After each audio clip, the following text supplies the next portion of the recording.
To read the Bible in a year, you need 30 minutes to listen or read and 5 days each week. Join us here at St.Andrews for Bible in a Year.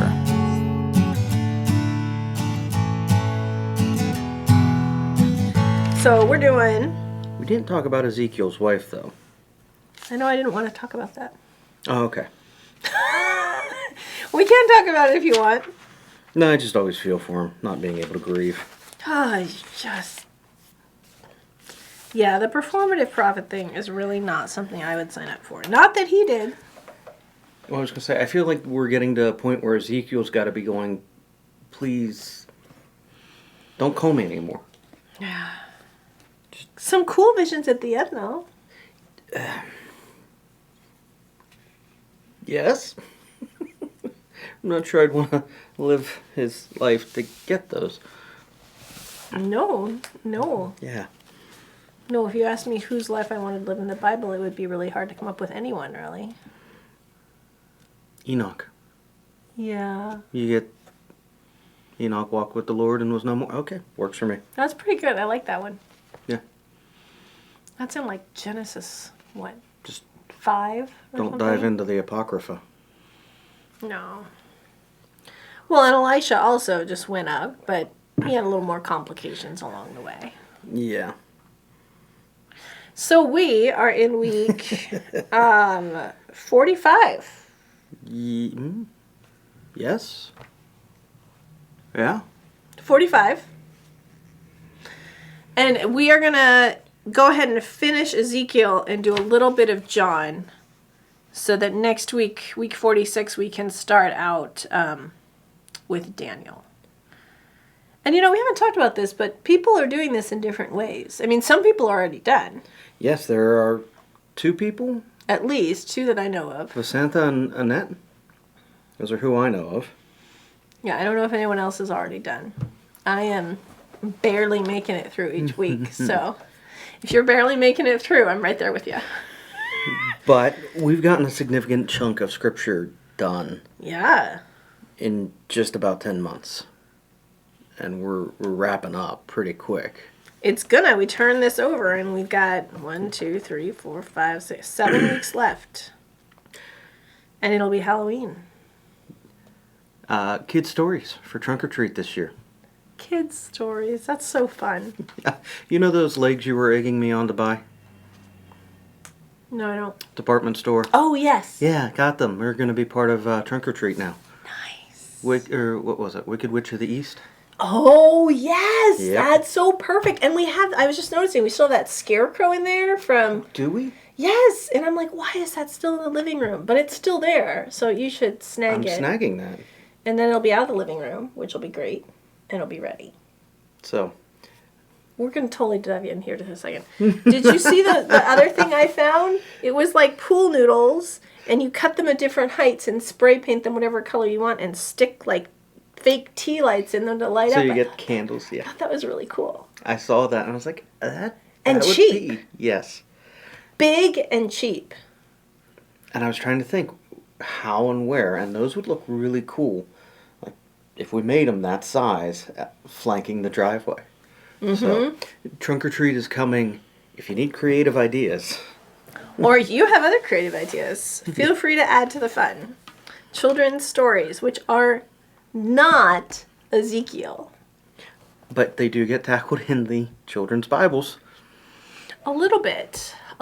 Well, there's some great imagery. There is. At the beginning and the end. Yes. Which you highlighted. The middle is the hard part.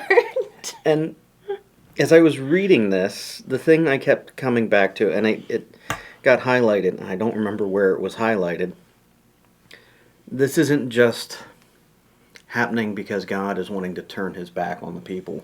Right. It's everything that they have done wrong in taking advantage of or dismissing the stranger and neighbor in everything they have done to break Forgetting Sabbath God. and move away from God, chasing after all these other things. All of the power that they saw around them and perceived to be greater than God. But then in chapter 25, it turns to all of these prophecies against the places around them, which Jeremiah does as well, right? Is Yes. this working? Yes. Okay. Sorry, I just had that brief moment. Oh, wait, did I turn? Oh, wait, did we turn I it turned on? everything on. Hopefully it's working. The lines are bouncing and the red light's on. We're good. Good. So yeah, Jeremiah went through as well in this section, and there were the prophecies against the other nations. So it's not just Israel, like the rest have a piece of this too. Right, and judgment will come for them. But at the end of this age, where God is He's taking Israel down a notch. Yeah, and I started to get actually some like revelation flashes. Yeah, I got that a bit later on when it was after the prophecies against Egypt, and it was going into how Israel will never be a kingdom like it was again, and it will remain always seeking but never rising. I was also thinking about then they will know that I am the Lord. Mm. And it wasn't just Israel, right? It was, I'll scatter the Egyptians and the nations and disperse them, and they will know that I am the Lord. Like this knowing being like a broader, bigger thing. Mm. But I also really appreciated the laments. Lament for Tyre, the lament for the Prince of Tyre, and lamenting these things that are getting torn down. And these things that were built up, that were beautiful in many ways, but just off. Yeah. So I appreciated the lament. And, and then we have Egypt plays a big part in this section as well. And Nebuchadnezzar is still a part of it. 30 verse 10, I'll put an end to the wealth of Egypt by the hand of Nebuchadnezzar, king of Babylon. So God's still using Nebuchadnezzar in this certain way. And still destroying idols. It comes in verse 13. And, then it happens in 31 where the Pharaoh is slain. Egypt is brought low. Assyria, Nebuchadnezzar, everything in this area is changing. And historically, there are a lot of empires that are rising And falling. Yeah. quickly. Yeah. So there is still, I'm always looking for it, 33, verse 10 and 11. 10, it's like, thus have you said, surely our transgressions and our sins are upon us, and we rot away because of them. How then can we live? Like, what a key question, right? And then the Lord declares, I don't have any pleasure in the death of the wicked, but the wicked turn from his ways and live. Turn back from your evil ways. For why will you die, O house of Israel? Well, and that's even an echo out of 18, verse 23.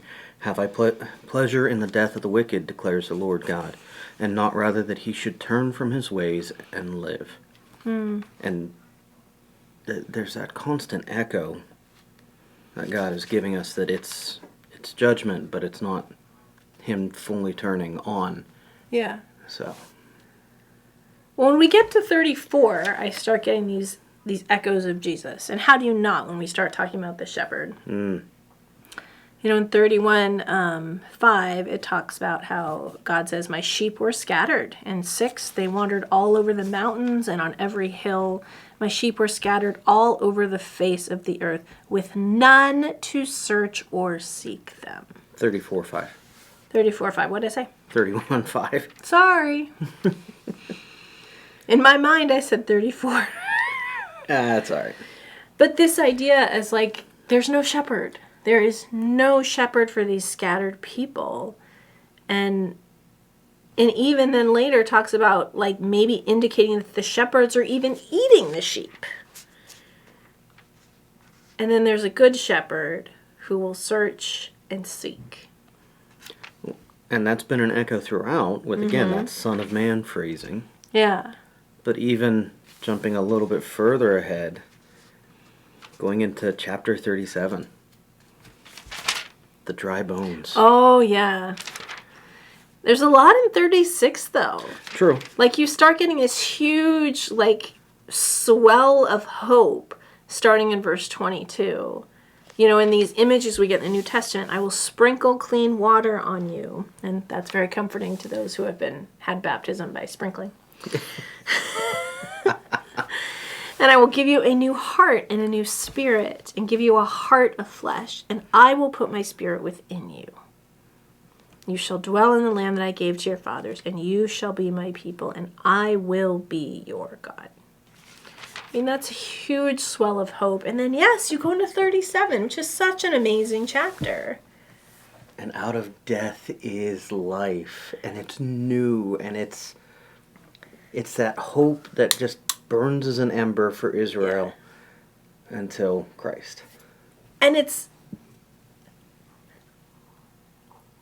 the small steps that I appreciate, right? It's like prophesy to the bones, and they just start to rattle. And then the sinews and the bones come together, and then prophesy to the breath. You know, and these things will live. And thinking of, you know, it's not always right away. Sometimes it's stages of rebuilding and restoring life. And there is something to be said to generations needing to heal in stages that we can even see, again, through the ages. Now we're on the section of hope. It's interesting because while I was reading about the shepherd, then it started to like roll around in my head in an interesting way that the sheep without a shepherd. And it gave me a whole new reason to realize why it's so important that we needed Jesus. We couldn't have just had more prophecies that created, you know, a new Israel or a new church or whatever it might have been, because that's always going to get messed up in some way. Right? It is. Well, out of your readings from Luke this week. Yeah, Luke's got a lot right now. What was it? Whitewashed tombs? I don't remember that phrase, but I might be applying it incorrectly, but it was the... We're in 12. We went up to 12:12 this week. It was the warning against the Pharisees who wash on the outside but not the inside of the cup. And I always feel like you whitewash tombs is associated in that. Oh, okay. I never thought about that. But yes, it's definitely like the outside and ignoring the inside, but the inside's like rotting away. Yeah. Yeah. But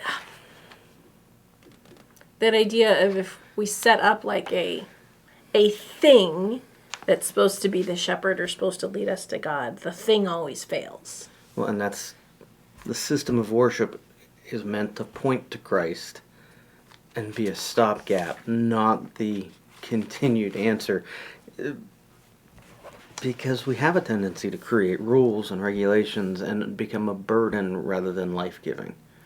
Yeah, and on this side, I mean, just imagine if you know, our focus wasn't Christ, but our focus was on trying to worship in a particular style. I mean, I can see 100,000 reasons why that wouldn't work. But now we have a shepherd. We always have a shepherd. Well, and that's what I love out of verse 24 in chapter 37. My servant David shall be king over them, and they shall all have one shepherd. Yes. They shall walk in my rules and be careful to obey my statutes. We hope so, yes. Yes. But we have a shepherd. And there's a plan to that single shepherd. Yeah. All the way back here. Yeah. And then it starts to move into this like sacrificial feast and these different ways of restoring. I mean, I love the end of 39 where God says, I will not hide my face anymore from them when I pour out my spirit upon the house of Israel. Which, I mean, I do wonder, this is one of the times I wonder how, you know, modern Jews interpret this. Because, I mean, I interpret it with Pentecost, but certainly they interpret it a different way. Well, I think they would interpret it towards the rebuilding of the temple. Yeah, maybe. Yeah. That makes sense. But, I mean, that's what that last vision is. The vision Ezekiel. of the new temple. And that started to give me Revelation echoes too. Right. You know, with those cubits and those measurements and yeah. the elements of reinstitution of worship as they were, but again, pointing towards God in a huge way. Yes. And I mean, I did wonder, like, was some of these visions and prophecies used in the rebuilding of the temple? That's an interesting idea. So the beginning of 43, it says, "Then he led me to the gate facing east, and behold, the glory of God of Israel was coming from the east." Babylon's to the east, isn't it? Yes. So God is northeast. coming, like, I don't know, sort of coming from that way. And it's like maybe God was always closer to the people than they realized. But the sun also rises in the east. That's true. I don't think of that very much. I grew up on the West Coast. It The rises sun in the sets east, in the sets west. in the west. Yeah, but you just focus on the setting in the west. And if you're in Israel, west is the ocean. Or the... Mediterranean. Yeah. Yeah. But I always... Okay, I may have read a little bit too much into that direction. I don't entirely think so, because there's also what C.S. Lewis gives in The Great Divorce, that, you know, the perspective is in heaven the sun will rise and life will begin, whereas... So it's more the sun rising than Babylon's in that direction. Right. That makes more sense. And that there's life in that. And then the counterpoint is from the perspective of hell in The Great Divorce, the sun will set and life will cease. That's not so good for the But sunset lovers. But we have the understanding of cycle and beauty in that. Okay, we and do. the reflection we of light. Metaphors only work so far. I know, I'm like, oh, this metaphor isn't working as well for me. I have to remind my kids of that all the time when they're like, well, wait, what about... They only work so far, don't overthink it. That's why there are many images that we can connect to and try and weigh and figure out. Well, and even some of the images that is out of 43 and 44, it points to, like, the beginning of 44, the gate for the prince. And it says that this gate is closed because this is where God has come through. And it feels a little along the lines of a physical, you know, you can't be there, but it also feels like this is pointing to Christ who will come through. And that hope. Yeah. You know, the symbolism is one of those things that is easier to see in hindsight. Yes.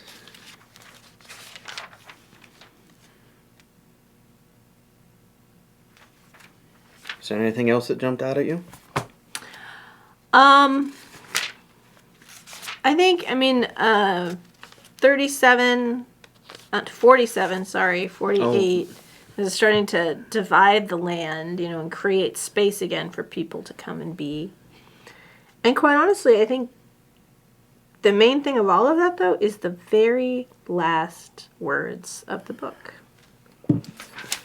So, you know, it talks about the circumference of the city and the name of the city from that time on, which also reminds me a little bit of Revelation. But then just simply, the Lord is there. Like, that's really all that matters. Well, I mean, that's a huge piece because we started this with what? The presence of the Lord leaving the temple. Not started, but we got it. It was yeah. right there. Yeah, which was not a great moment. No. And so we get the presence of the Lord coming back, but then just the Lord is there, and they will be his people. So Ezekiel ends pretty well. Those last couple Pretty words. rough, Well, but it ends well.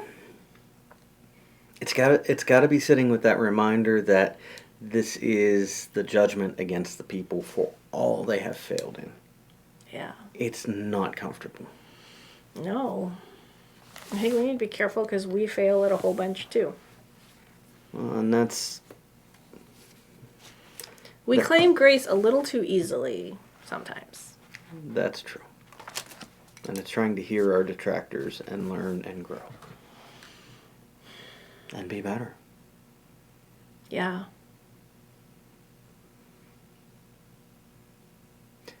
Is the turning, though. It's always about turning back to the Lord. And that's the choice, right? Every time something comes up, every time we make a mistake, there's always that choice to turn one way or the other, to ignore or to turn to God. I think that's part of what's key about Micah 6:8. Walk humbly with your God. Turn to God. Draw back to Him.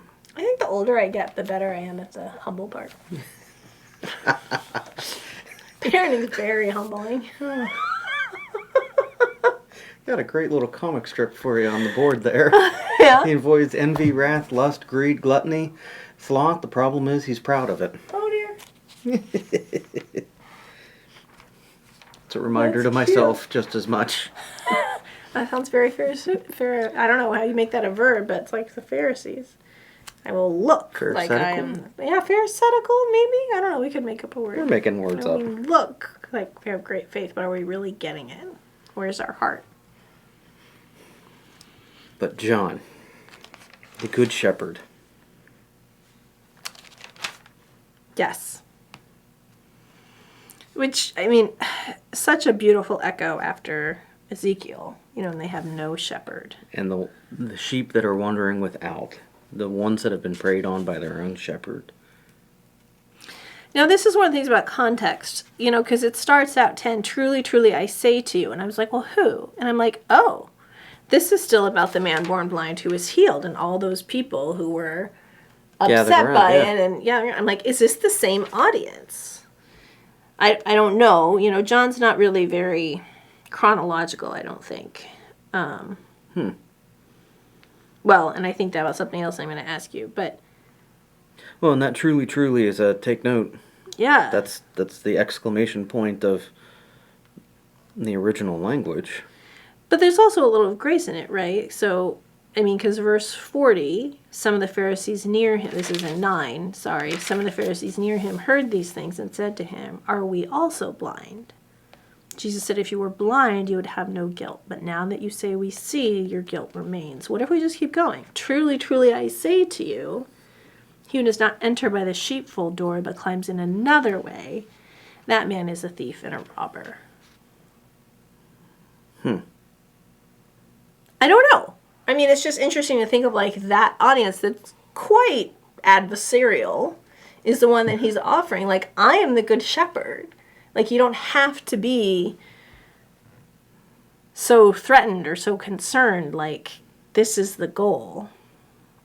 And then at the end of that section, 10:19, it echoes some of these things we dealt with a couple weeks ago in Luke. Again, there was a division among the Jews because of these words. And many of them says, he has a demon and is insane. And others said, these are not the words of one who is oppressed by a demon. Can a demon open the eyes of the blind? And we're right back to 9. Yeah, I think 9 and 10 would go together. Yeah, I've never thought of them that way. Because, how 10 even ends, there we go, with verse 31, well, not ends there, but, the Jews picked up stones again to stone him. And Jesus answered them, I have shown you many good works from the Father. Okay, wait a minute, we're going back to 9. And the miracles that we've seen, and I think those could all work together. Well, and that's the end of 8. Yeah. 8:58. Jesus said to them, truly, truly, I say to you, before Abraham was, I am. So they picked up stones to throw at him. But he hid himself and went out of the temple, and he passed a man blind from birth. Which, this is a very long passage, maybe about the same afternoon. Right, and Jesus saying that bold statement right there at the end of 8, I am.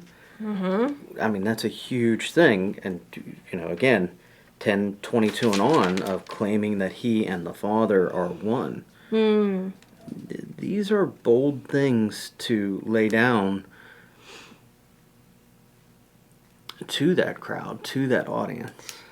Yeah. Now, there is a change in location a little bit after 21. Can a demon open the eyes of the blind? And they're really trying to figure out, well, who is Jesus? And he's just said, I am the good shepherd, right? He just told them, but there's this confusion and conundrum about it. Yeah, I missed that change of location at 22. At 22. So at the time of the feast of the dedication, he's still in Jerusalem with the man born blind, right? Because he sends him down to the pool of Siloam? Yeah. Isn't that in Jerusalem? I believe. I feel like I remember a grad student at this place telling me it was the pool of Siloam in Jerusalem, but... Without pulling a map up, I can't say yes. Okay. Well, so, it just seems like there's a shift there. And he's walking in the temple in the colonnade.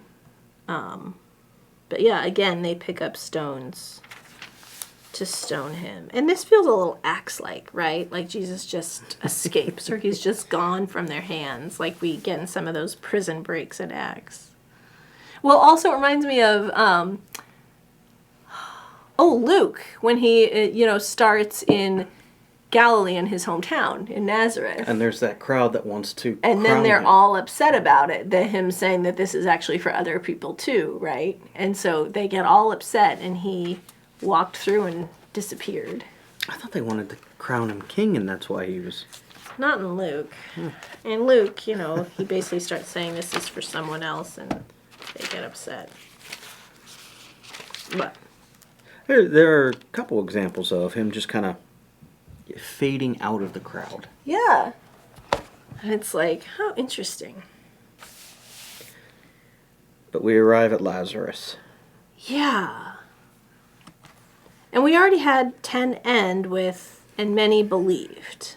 Because he escapes from his hands and he goes out to the Jordan, where John had been baptizing, and there he remains. And people came again back out into the Jordan to the wilderness and know he's done the signs, and many believe in him there. So that's where he is when Lazarus gets ill. Right. And the sisters send for him. And it's interesting. I always find it interesting he pauses for those 2 days. Right, but then here's the thing, right? Because then it says he got there. And I mean, how long does it take to get there from there? We don't know. I don't know exactly where he was in the Jordan. But it's almost like when he got the message, had he already died before the message came? Because he waited 2 days. He gets there, Lazarus has been in the tomb 4 days. Right? But that's just that extra little bit of... Pause that makes us so anxious. And it wasn't... He took a very long nap. It was... He was dead enough that when he says roll it open, there will be a stench. 4 days, yeah. Well, and that stone in the way too, right? I mean, that stone in the way is going to be a thing later. Mm-hmm. So what always I hold on to in this passage is this echo, which comes to me in seasons of grief. Lord, if you'd been here, my brother would not have died. Martha says that. And then she also declares that she knows that Jesus is the resurrection and the life. That she believes in that. That's where that is, right? Jesus says, I am the resurrection and the life in this. We're still counting the I ams, right? You're down... Oh, yeah, you're further in. Yeah. On 25. 25. But then Mary, again, when she goes out, she gets to Jesus and says, Lord, if you'd been here, my brother would not have died. And that phrase, in my mind, always echoes with, I'm with you always, even at the end of the age. And yet, that cry is real. If you'd been here, this would not have happened. If the world had been different, if we weren't in this state, whatever it is. But again, I think that's part of why it's important to understand that 2-day pause. Yeah. Because the faith, as hard as it is, the faith that is tested is refined, and God is glorified. And it's not comfortable to sit with. Well, it's certainly not, because because not every bad thing happens because God is glorified. Right. In the case of Lazarus. And we don't know when it is and when it isn't. And that is a problem of a broken world. In the case of Lazarus, it works. Not every time in life does it work. Yeah. But we will have that cry a lot. If you'd been here, this would not have happened. And then Jesus asks, where have you laid him? And here he's weeping, this is personal. And they say to him, Lord, come and see. And that feels like such a turnaround. Like so often Jesus is saying, come and see, come and see. And here it's them telling Jesus, come and see. You know, which feels like an invitation to us too, to invite Jesus to come and see the things that break our heart. So yeah, then you get to the stone. You want to talk more about the stench? You have the burial traditions that are interwoven throughout from even the beginning with frankincense and myrrh.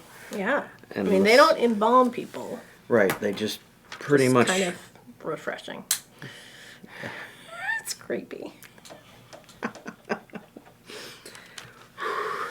Sorry. Well, it's a little bit easier to resurrect somebody not embalmed than cremated. Well, you know, the bones were all scattered in the field, and Ezekiel got the Dry vision, bones. All right, so we're back to dry bones. We're That's back true. to dry bones. But they had the spices that they would have used to cover it, and I mean that's part of the reason there are closed tombs, that it's trying to contain Decomposition. what is that natural process. Yeah. And then he comes out and he says, unbind him and let him go. Like, unbind him from death and let him go. And that, I mean, how can that not point to the good news at the end of each gospel? Which is kind of funny, because when you get to the end of John, how could you forget this moment? Mm-hmm. This reflection of what is to come in, 10 chapters? Well, but you're getting this makes a huge difference, right? I mean, 12:10, a little bit, earlier. Verse 9, 12:9, when the large crowd of the Jews learned that Jesus was there, they came, not only on account of him, but also to see Lazarus, whom he had raised from the dead. So then, they make plans to kill Lazarus too. But okay, here is my chronology question. And this is where I start to feel like, this isn't John's main point, right? He's not creating a this happened, this happened, this happened. Because unless I'm wrong. So, we get to, 11:2. We get the introduction. It was Mary who anointed the Lord with the ointment and wiped his feet with her hair. But that doesn't happen till 12, right? Right. 12:3, Mary took a pound of expensive ointment made from pure nard and anointed the feet of Jesus and wiped his feet with her hair. And then Judas has a big fit because the money it should have been sold and the money should have been given to the poor. I mean, that could also be John just referencing forward of when we're talking about a Mary. That's true. It's context. I mean, they probably would have already known, but then they read it. Unless, second anointing, I mean, she doesn't do it twice. It's not earlier, right? Right. So anyways, that's fine. I mean, I love the progression of it. I think it works beautifully. But it reminds me that, John's not, creating a map or a timeline. He's telling us who Jesus is. I think John is best understood in seeing the story. Yeah. And not holding fast to a timeline. You want timeline, jump into the synoptics. Right. That gives you a clearer timeline. And I love the personal thing about it. But I got to that, he anointed, Mary anointed Jesus, and I'm nodding. And then I was like, wait a minute. Have I read that yet? Not quite yet. But there it is. And then the poor you will always have, but you do not always have me. And we've talked about that out of the other Gospels as well. And there's a lot to unpack in that. Yeah. Now, we're going into Holy Week next week. But before, just a little bit. Touching on it, just a little bit. dip a toe in, yes. Because I'm starting to see how John is making the crowd a huge character of Holy Week, or a huge presence, I guess I would say is a better word. Because you get to, we had verse 9 we just talked about, 12:9. The large crowd of the Jews learned that Jesus was there, and they came, to see Jesus and to see Lazarus, who rose from the dead. And then verse 12, the next day, that large crowd that had come to the feast heard that Jesus was coming to Jerusalem. So they took branches of palms and went out to meet him, crying, Hosanna. I mean, so this crowd is this huge presence. And then in 17, the crowd that had been with him when he called Lazarus out of the tomb. So it's like from that moment, the crowd keeps building and staying with Jesus. And had raised him from the dead, continued to bear witness. I don't often think of crowds bearing witness. But what a powerful statement that is. Well, but even then, going in, again, to John and the other Gospels, that crowd is there, singing Hosanna and then crying for Barabbas.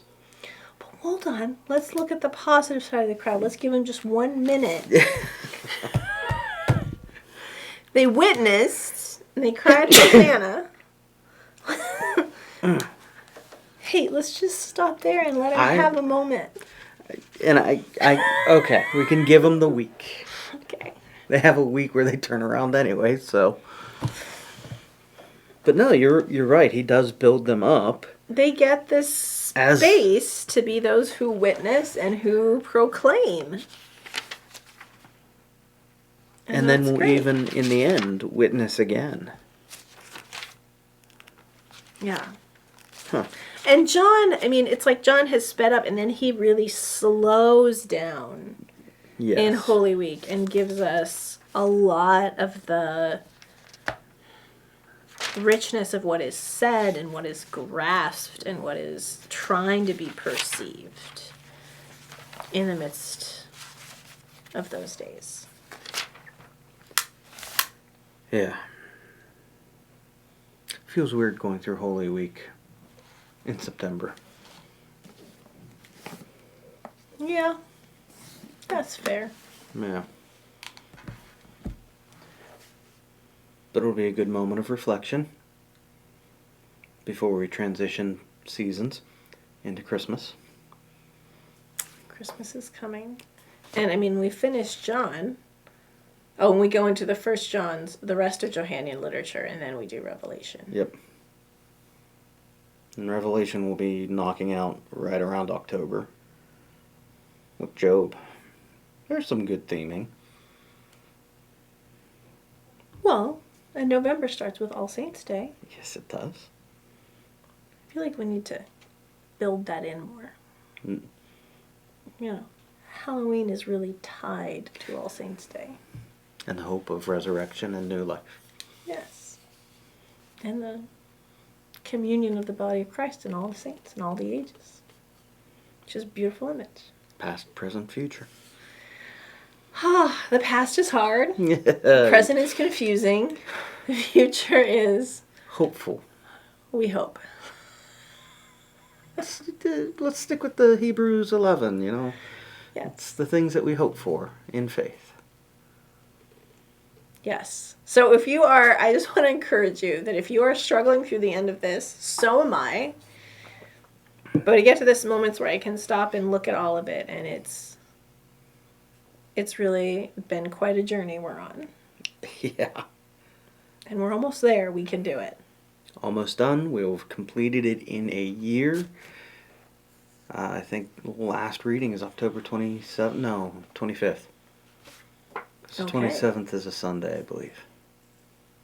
No, I have that off. It's the 26th. 26th because it's St.Andrews Day on the 26th. Yep. Yeah. So last reading is the 24th? I don't know why you're looking at me like I know. I have no idea. I know when St. Andrews Day is. I'm just running it through my head. We're almost done. It's like the final lap. We can do it. We're going to make it. And we have a good shepherd. Yeah. And that means everything. Christ be with you. Amen. Amen. I love